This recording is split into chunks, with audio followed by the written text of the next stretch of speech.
Hello बच्चों, let us read the question first. Question में बोला गया है which of the following properties of starch makes it useful as a storage material.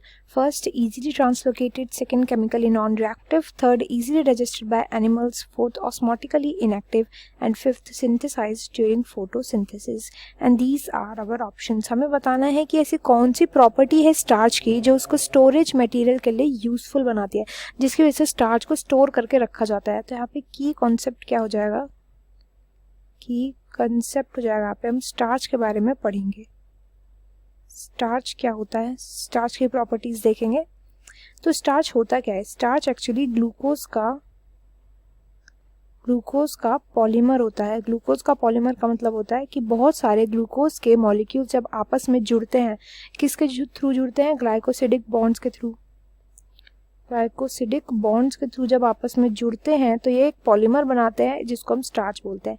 Starch usually storage material होता है जो बहुत ज़्यादा अमाउंट में प्लांट्स के अंदर पाया जाता है। प्लांट्स जो होते हैं अपने सारे ग्लूकोज को कन्वर्ट कर देते हैं स्टार्च के रूप में, स्टार्च के रूप में इसको स्टोर करके रखते हैं। तो ऐसा इनमें से कौन सी ऐसी प्रॉपर्टी है स्टार्च की जो इसके लिए as a good storage material इसको बनाती है, वो हमें देखना है। तो सबसे पहला बोला गया है कि इजीली ट्रांसलोकेटेड होता है। ये बात तो बिल्कुल सही बोली गई है कि स्टार्च जो होता है इसका ट्रांसलोकेशन बहुत ही इजीली हो जाता है। तो इसको हम वाटर के साथ ट्रांसपोर्ट करते हैं, वाटर के साथ इसको इजीली ट्रांसपोर्ट किया जाता है।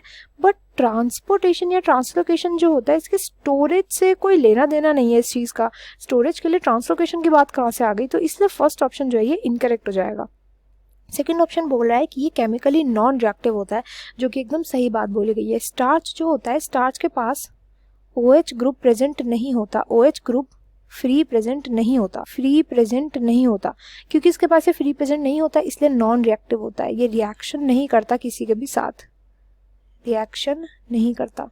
तो क्योंकि ये नॉन रिएक्टिव होता है इसलिए इजीली इसको हम कहीं पर भी सेल के अंदर स्टोर करके रख सकते हैं। तो इस स्टोरेज से इसका लेना देना है, इसलिए सेकंड ऑप्शन जो है ये राइट हो जाएगा। नेक्स्ट में बोला गया इजीली डाइजेस्टेड बाय एनिमल्स, मतलब एनिमल्स जो है इसको इजीली डाइजेस्ट कर देते हैं। तो ये बात भी एकदम करेक्टली बताई गई है कि एनिमल्स जो होते हैं स्टार्च को एकदम से ये कन्वर्ट कर लेते हैं। स्टार्च जो होता है इसको कन्वर्ट कर लिया जाता है ग्लूकोज में, एंड ग्लूकोज में इसको कन्वर्ट करके इससे ATP जो है वो लिया जाता है। तो ये जो बात इधर बोली गई है कि इजीली डाइजेस्ट कर लिया जाता है बाय एनिमल्स, ये बात भी एकदम करेक्ट है। बट इजी डाइजेशन भी स्टोरेज मटेरियल से इसका कोई लेना देना नहीं, स्टोरेज से इसका कोई लेना देना नहीं है, इसलिए ऑप्शन 3 जो है ये इनकरेक्ट हो जाएगा।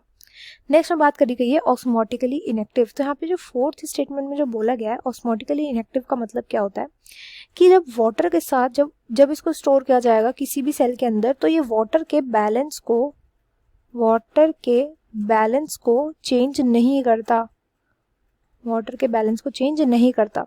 वाटर जब भी किसी सेल के अंदर या बाहर जाता है तो वो एक ऑस्मोटिक प्रेशर उस पर अप्लाई करता है सेल पे। इस ऑस्मोटिक प्रेशर में कोई भी चेंज नहीं आता अगर हम वाटर के साथ इसको स्टार्च को ऐड कर दे। स्टार्च को अगर हम स्टोर करके रखते हैं तो वाटर जो है उसका इक्विलिब्रियम मेंटेन रहता है सेल के अंदर।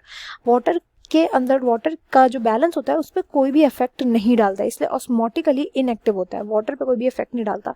तो ऑप्शन 4 जो है इसलिए स्टोरेज मटेरियल जो है स्टार्च को अच्छा स्टोरेज मटेरियल माना जाता है।